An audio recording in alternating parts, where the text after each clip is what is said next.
5,000 సంవత్సరాల క్రితమే ఈజిప్ట్ దేశంలో, ఏ దేశంలో?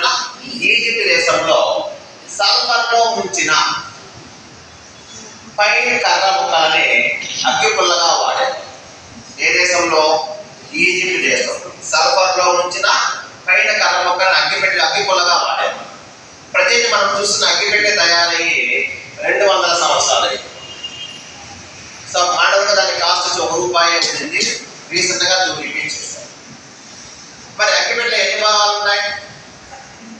2 భాగాలు ఉన్నాయి. ఒకటి అగ్గిపుల్ల, ఒకటేనా అగ్గిపుల్ల, రెండు వచ్చి గీచే భాగం అని.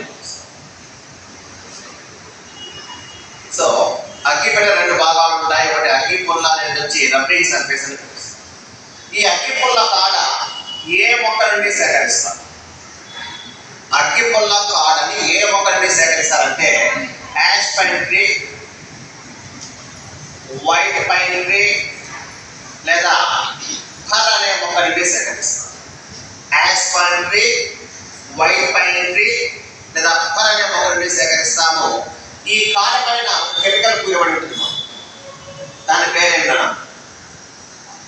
అగ్గిపుల్ల కాడపై పూసే కెమికల్ పేరేమి? Ammonium phosphate. గుర్తుపెట్టుకోండి, ammonium phosphate, NH4 thrice PO4, ammonium phosphate.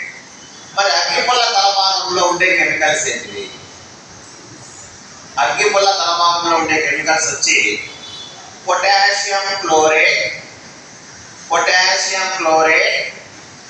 Antimony trisulphide మరియు పారాఫిన్ వ్యాక్స్. ఈ పారాఫిన్ వ్యాక్స్ అనేది పెట్రోలియం నుండి వచ్చే ఒక పదార్థం.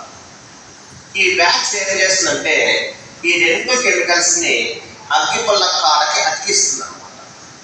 ఈ వ్యాక్స్ లేదనుకోండి, ఈ కెమికల్స్ కాడకి అతుక్కోవన్నమాట. కాబట్టి ఈ రెండింటిని అగ్గిపుల్ల కాడకి అతికించే కెమికల్ ఏది అంటే పారాఫిన్ వ్యాక్స్.